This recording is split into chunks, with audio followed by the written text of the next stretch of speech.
Então, continuando aqui, agora temos esse gráfico aqui, ok? Vamos analisar, né, de acordo com o que vimos na aula passada, vamos analisar primeiramente se ele é simétrico, né? O gráfico dessa função é simétrico em relação ao eixo polar. Então, a primeira análise é com relação ao eixo polar. A segunda análise é, no caso aqui, observar, né, se o gráfico dessa função ele é simétrico em relação ao eixo, vamos colocar aqui, ao eixo y, né? Ou quando θ é igual a pi radiano. Seria aquele eixo vertical. Beleza, então vamos lá. Para analisarmos, né, ou verificarmos se o eixo, se o gráfico da função é simétrico em relação ao eixo polar, vamos trocar θ, tá ok? O θ por menos θ. Então, vamos trocar, fazer essa simples troca para analisarmos isso.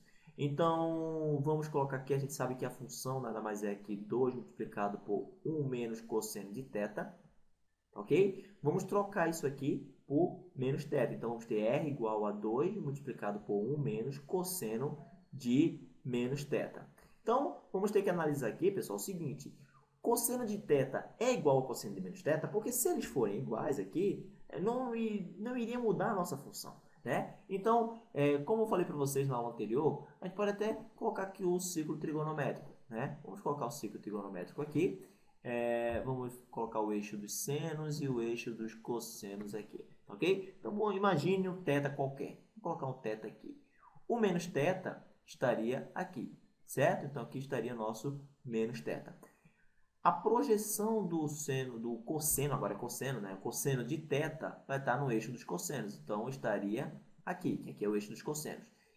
O cosseno de θ vai ser igual ao cosseno de menos θ. Perceba que a sua projeção no eixo dos cossenos estaria exatamente aqui, ou seja, teria o mesmo tamanho e seria positivo, ok? Então, podemos dizer que cosseno de θ é igual a cosseno de menos θ, ou seja, as duas funções seriam iguais, né? Teriam o mesmo valor. Então, já a primeira análise é que sabemos que o gráfico da função ele é simétrico em relação ao eixo polar. Vamos fazer a segunda análise aqui, vamos analisar se ele é simétrico em relação ao eixo y.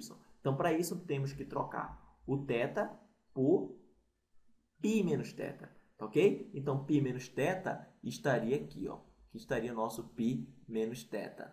Perceba que o cosseno, deixa eu mudar um pouco aqui para não ficar tão apertado. Então, temos aqui π menos θ, seria esse ponto aqui, ok? Se analisarmos aqui o cosseno do nosso θ está aqui. O cosseno do nosso π menos θ vai estar aqui, ó. Ou seja, o cosseno ele é negativo e vai ser diferente do cosseno de θ. Então, podemos dizer que ele não é simétrico em relação ao eixo y. Beleza, então sabemos que ele é simétrico em relação ao eixo polar. Então, vamos estipular valores para θ que vai de 0 até π. Tá ok? Em vez de estipularmos de 0 a 2π, vamos utilizar de 0 a π. Porque tudo que acontecer em cima vai se refletir embaixo. Beleza, pessoal? Então, vamos fazer o seguinte aqui. Vamos utilizar o gráfico das coordenadas polares. Ok? Então, vamos utilizar aqui. Sabemos que a função é r igual a 2 multiplicado por 1 menos cosseno de θ. Ok? E vamos estipular valores aqui, ó. Vamos estipular valores para θ. Vamos fazer uma pequena tabelinha aqui. Aqui teríamos o nosso raio. Beleza. Então, para θ, vamos estipular valores que iriam de 0, né? Valores importantes. Vamos pegar um no primeiro quadrante apenas. Vamos pegar aqui o π sobre 3 radiano. Podemos pegar o π sobre 2 radiano. Podemos pegar aqui o 2π sobre 3 também, radiano. Ok? Então, estaria aqui também. E teríamos aqui também o nosso π radiano, ok? Beleza, então substituindo aqui esses valores do ângulo na função, teríamos que quando o ângulo é zero aqui, então cosseno de zero é 1. 1 menos 1 é 0, multiplicado por 2 seria 0, ok? Então, π sobre 3 radiano agora daria, no caso, 60 graus, certo? Cosseno de 60 daria para a gente aqui cosseno de 60, 1 meio, e 1 menos 1 meio daria 1 meio também. 2 multiplicado por 1 meio, teríamos aqui como valor 1. Agora, um ângulo π meio radiano, cosseno de π meio radiano é 0. 1 menos 0 é 0. Aliás, é 1, certo? 2 multiplicado por 1 é 2. Aqui teria 120 graus, então estaria aqui. 120 graus, então daria também...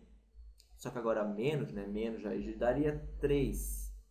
Exatamente, cosseno daria menos 1, menos 3, exatamente, daria 3. E cosseno de π a gente sabe que é menos 1, certo? Então, 1 menos 1 é 2, e 2 multiplicado por 2 é 4.